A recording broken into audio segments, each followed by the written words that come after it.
Hello everyone, ये question JEE main 2025 को 24 जनवरी का क्वेश्चन है जो शिफ्ट 2 में पूछा गया था।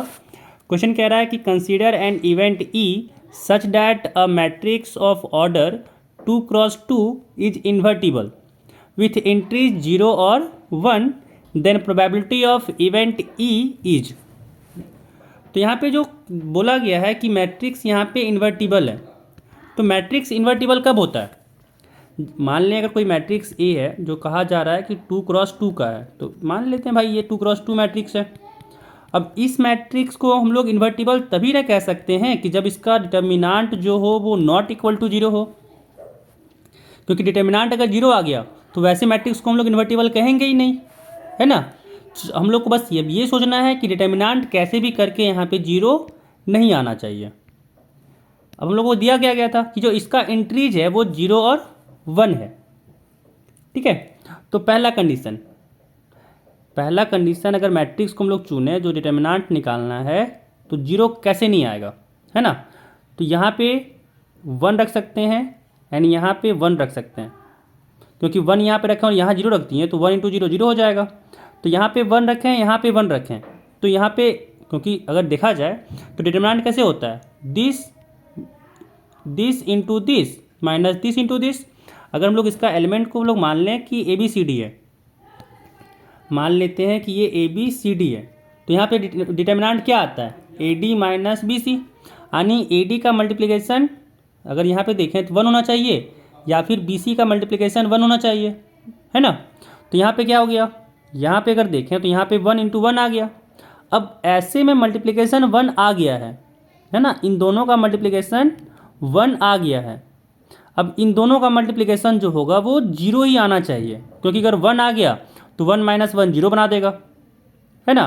तो वैसा एलिमेंट क्या चुने कि भाई मल्टीप्लिकेशन 0 आ जाए। तो यहाँ पे ऐसे चुन सकते हैं कि सपोज 0 है, अगर यहाँ पे 0 लिए तो यहाँ पे क्या लेना होगा उस केस में, यहाँ पे हम लोग 0 भी ले सकते हैं। अगर यहाँ पे 0 लिए तो सेकेंड केस क्या बनता है कि यहाँ पे 1 भी ले सकते हैं। एंड अगर यहाँ पे 1 लिए तो यहाँ पे क्या केस बनता है कि यहाँ पे 0 लेना होगा, है ना। तब ना ये माइनस में 0 आएगा, फिर डिटर्मिनांट कह सकते हैं इसका 1 हो गया, तो डिटर्मिनांट 0 नहीं आएगा। अदरवाइज अगर यहाँ पे 1 1 ले लें तो क्या हो जाएगा, 1 - 1 × 1 1 आएगा, यानी 1 - 1 0 हो जाएगा। बट वो कंडीशन तो लेना ही नहीं है, यानी यहाँ पे टोटल कितना कंडीशन बना।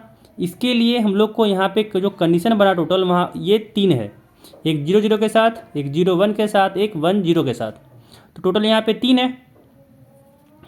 एंड फिर अगर सेकेंड कंडीशन की बात करें, है ना, तो सेकेंड कंडीशन क्या हो सकता है कि जो डिटर्मिनांट आए वो इस बार 1 1 यहाँ पे हो, ठीक है। तो यहाँ पे अगर 1 1 लें तो इसमें क्या ले सकते हैं, सेम कि 0 0 1 एंड यहाँ पे 0 1 0। तो यहाँ पे ऐसे में मल्टीप्लिकेशन 0 आ जाएगा, माइनस ऐसे में मल्टीप्लिकेशन 1 आ जाएगा, यानी डिटर्मिनांट -1 हो गया।